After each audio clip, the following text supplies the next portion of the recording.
We know the rule is that hair closest to the face is darkest. One of the things I like to do, and my daughter has way outgrown these. She just graduated from 8th grade, so she's not into American Girl dolls anymore. But one of the things I find incredibly helpful about when you first start coloring hair is to use a magazine of hair. Okay, there we go. There's our lightest. Use a magazine of hair and to get ideas and examples from that. I'm going to add in a few more highlights with my opaque pen.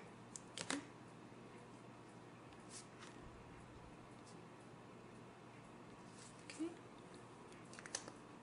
And there's Willow as a blonde, who turned out super cute. I'm just couldn't be more pleased. And I'll color up her dress later to kind of show you how to do that too. I believe we have time in our video. We're also going to look at our other Willow with recipes as a brunette. And I don't know why, for me, all the Willows who have their hair pulled back for me are brunettes. I can't tell you why that's the case. But we looked at an overhead light source. Now we're going to look at a side light source, right? So the light's coming in stronger from the side. Okay. And once again, we're going to use a different color combination. And most of these colors are from our kit this month. Fantastic brown coloring colors for hair. We're going to use the E29, E37, and E31. And I will finish my thought about the American Girl doll catalog. If you have a catalog, it's particularly dolls are good because they're more static. They're not in movement, and they will do pictures of them from the side and from the top, and they'll do different light sources. I think that is an invaluable tool to learn to color hair. And that has helped me immensely. And in fact, I have a bunch of my daughter's old American Girl doll catalogs in there. It shows all different hair colors too, so you can kind of match hair colors. I'm going to start in with my darkest color. Now this E29 is super, super dark. So once again, I'm going to try to be very careful around her face.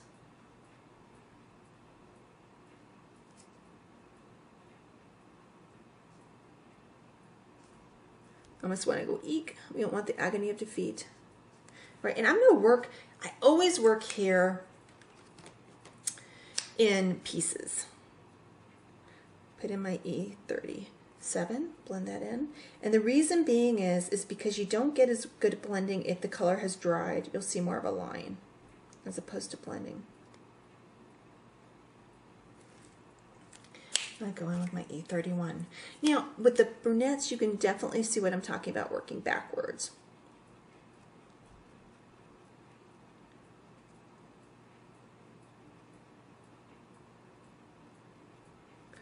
Now, let me kind of, I am going to re-refer to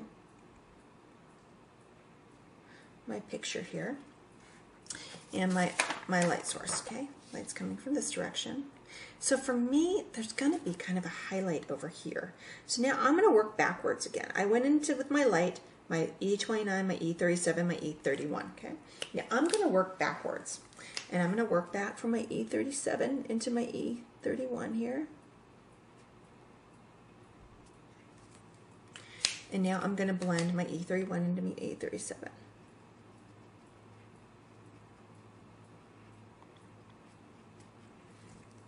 Now I'm going to go back in with my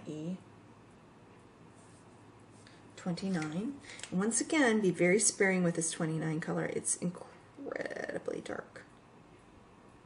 A lot of people are afraid of the dark colors. I love the dark colors for a lot of different things. I do think for some things you can overkill a little bit with them. Let's go with my E37, right into that E29 so we don't leave them.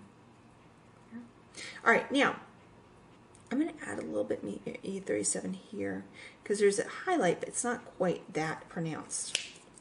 And as I said, you know, hair requires a lot of blending.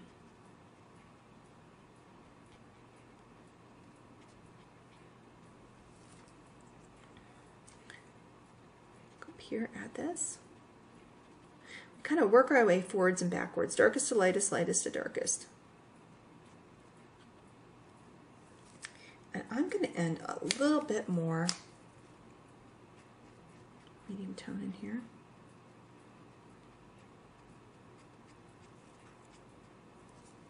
There we go.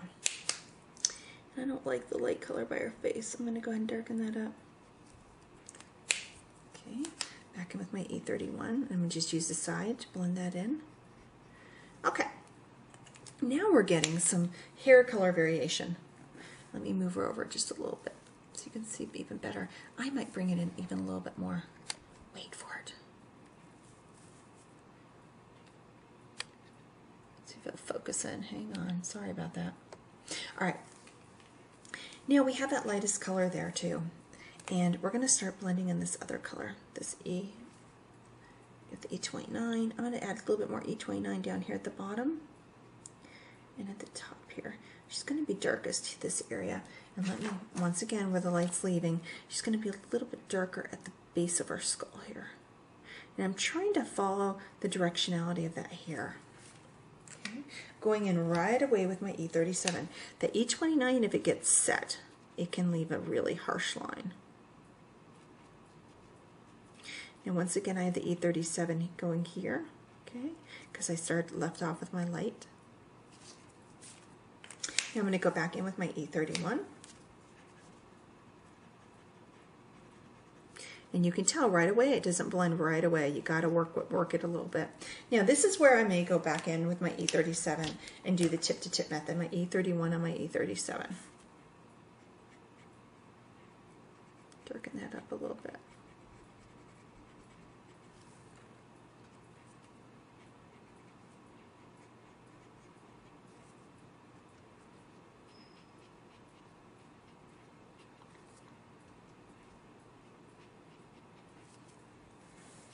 So far I'm liking that pretty good.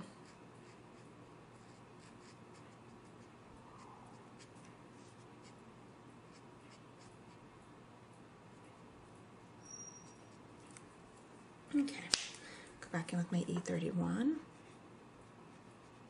And this here is definitely a process. This is not gonna, you're not gonna be able to go through once and get it. Okay, I kinda like that. More here. Now if I decide that it's not dark enough or it doesn't match a ponytail very well, we can always go back in. And I may even look at my colorless blender and add a little bit more of a highlight here. Now I'm going to go in with the bangs, and you can tell, even though I was pretty careful, I have the lines just a little bit here with my E31, and I'm grateful it was just the E31 color, so I'm going to clean that up real quick. Now, braids are a little bit different.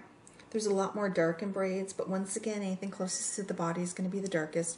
We're going to see mostly the dark color with just a little bit of light color woven in. I'm going to go it's very delicate, so just use the very tip of your marker.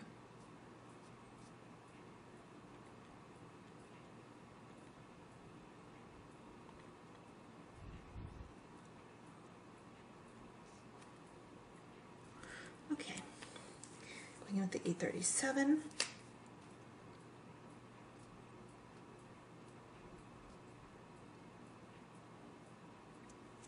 We're almost going to have no light on this. We're going to just a little bit of highlight here in the middle where I feel like that light's going to hit. There you go. And once again, I'm out of the lines just a little bit. It's okay. We have not experienced the agony of defeat yet. And now I have the bottom of her braid. Add a little bit of the dark here. Once again, anything closest to like a tie or where the hair is braided is going to be a little bit darker.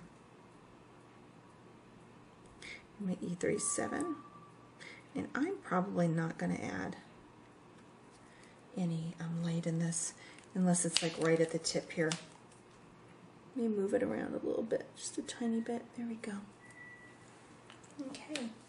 Yeah, I'm going to just a bit more here. Then just a little bit more.